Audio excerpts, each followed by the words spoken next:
everybody, welcome back. So today we're going to do a different kind of cleaning.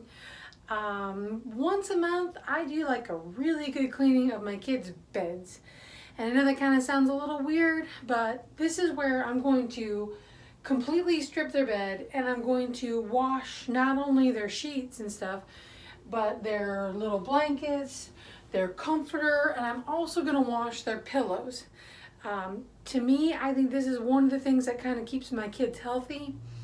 My family, we're rarely sick. We don't have any allergies hardly.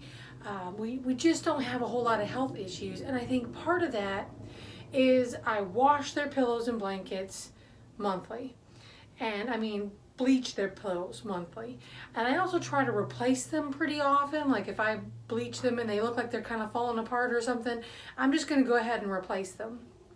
I think that when you're sleeping and you get the drool going and you're breathing heavy into your pillow and all that stuff, to me that's just gross.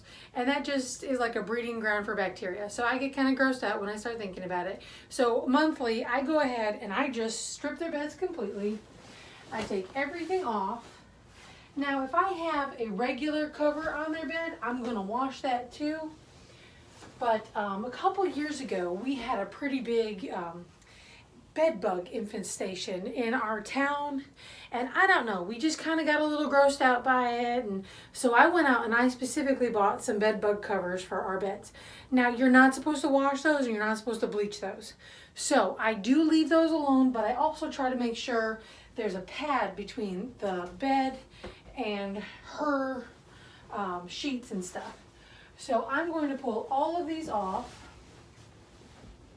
I'm even going to wash her long pillow. Now I don't bleach her long pillow because it's colorful or whatever, but I bleach all the pillows that I can.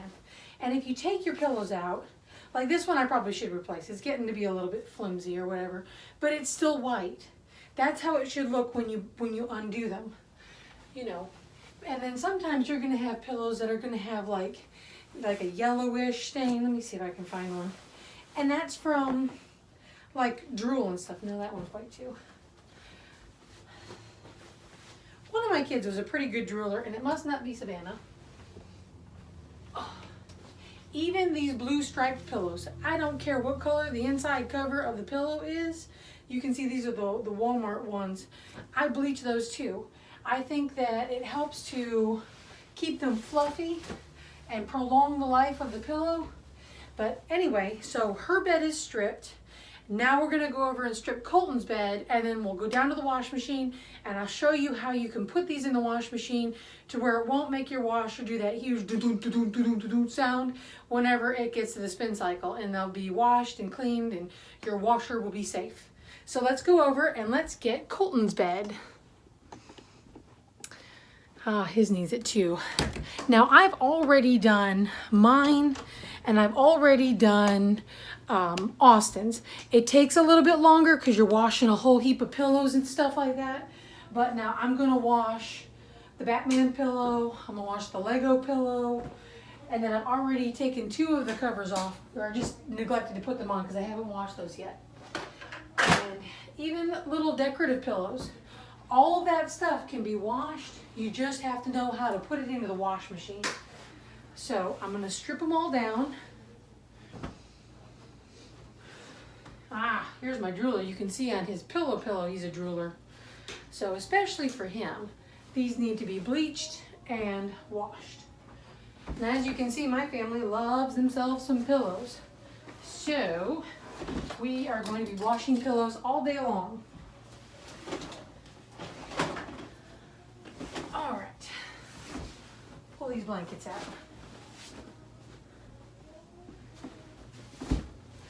Now with these specialty covers that I have here, I try to replace them yearly or if they get ripped. They're kind of expensive because they're the actual bed bug covers or whatever, so I can't afford to replace them like monthly or anything like that. So I have to do it probably like once a year or whatever, because I think if I remember correctly, they're like $60 a twin bed, or maybe it was $60 for the king and like 25 for the twins or whatever. I don't know. Whatever it was, it wound up being a lot of money every time we replaced them. So I try to only do them once a year, and I normally do those. When do I do that? I'm gonna have to look at my calendar. But anyway, I do it once a year. I replace all those kind of covers. So anyway, let's get down to the wash machine and let's wash some pillows. Okay, so we made it back downstairs. We're in my laundry room right now. And what we're going to do is I'm going to show you kind of how I load my washer to keep it from doing that whenever it gets into the spin cycle, and they wash properly. So what you're going to want to do is you're going to want to find all of your white pillows. Now I have sorted my laundry into the pillows that I need to bleach and the pillows that I can't bleach. And I'm going to start with the pillows. Now the blankets and sheets and stuff, you just wash those as normal. The pillows is really the only thing that you're going to have a hard time with. And what you're going to want to do is you're going to want to find pillows of about the same weight and density. So like I have I have 4 really flimsy pillows, and then I have 2 very thick, heavy pillows. And then I also have 2 of these blue pillows. So really, you're going to want to get all the pillows that you need washed so you can sort them into being about the same size and weight. That way, either you can alternate them properly, or, you know, you can wash the 2 heavy ones separately with something else. You really want to make sure that you get your load even. When you're washing clothes and stuff, it's not quite as big of a deal, but when you're washing pillows, it's a huge deal. So I'm going to wash the heavy ones first, and I'm going to save the flimsy ones for second, because with the flimsy one, I'm going to need to find some extra laundry, probably to put with them to kind of help them to balance out. But with the flimsy ones, you're just going to stick them in the same way, and then if you have any gaps, get a towel, get anything that you can bleach, shirts, socks, whatever, and pack it into the holes. So I'm going to set this up, and then I'll bring you in and show you. You're just going to want to keep the pillows opposite of each other. So the 2 striped ones are going to be opposite of each other, and these 2 really super heavy ones are going to be opposite of each other. You're going to want to try to squish them. Squish them so they're nice and tight, so that way they don't move around in the wash. Because really, in this type of a wash, you're just looking for the bleach to do its business. All right. Okay, you're not really looking for your agitator to do too much. And if you don't have an agitator, that's even better. With the pillows, really, that's why we're using the bleach, is so the bleach can do its job. The bleach can kill the germs and stuff like that. So, as you can see, let's see if I can get a better angle. I have smushed the 2 striped pillows opposite of each other, the 2 white pillows opposite of each other, right? And you see how it's nice and packed in here? Whenever you go to do your flimsy towels, you're going to want to go ahead and make sure they're packed just as tight. And like I said, you're going to want to try to find something with the same density as you have with the pillows. So if they're real flimsy pillows, maybe you want to get a set of sheets that you can bleach, or like t-shirts and stuff. Towels might not be the best with the flimsier pillows. So, and you can wash just the 4 flimsy pillows together. With the flimsier ones or the thinner ones, they don't cause as much disruption. This is why I wanted to show you the heavy ones, because the heavy ones are the ones that are going to mess up your washer if you don't have them packed in there real tight.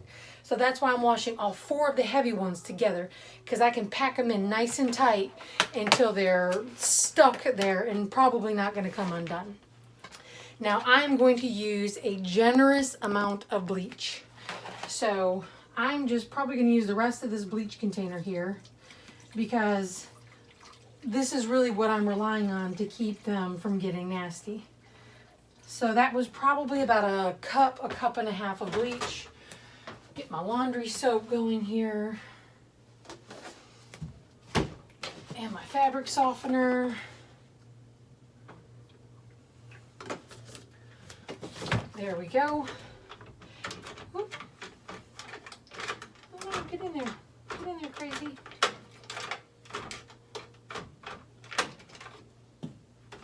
All right. Then I'm going to set my washing machine onto a bulky sheet deep water cycle. Now you want to do that because that's going to help keep your load safe and centered, and you want it to be deep water. You want the water to come up well above the pillows, and you really don't want the same kind of agitation that you're going to get from putting it on a normal cycle. You start your wash machine, and then when you're done, you pop them in the dryer and everything should be good. And I promise you, it helps keep my family healthy. I imagine it would help yours, especially if you have allergies or anything like that. Give this a try. Start doing it pretty regularly and see if it doesn't help your family to have a clearer nose and to feel better. Anyway, thanks for watching, and if you like the video, please subscribe, and we'll see you guys next time.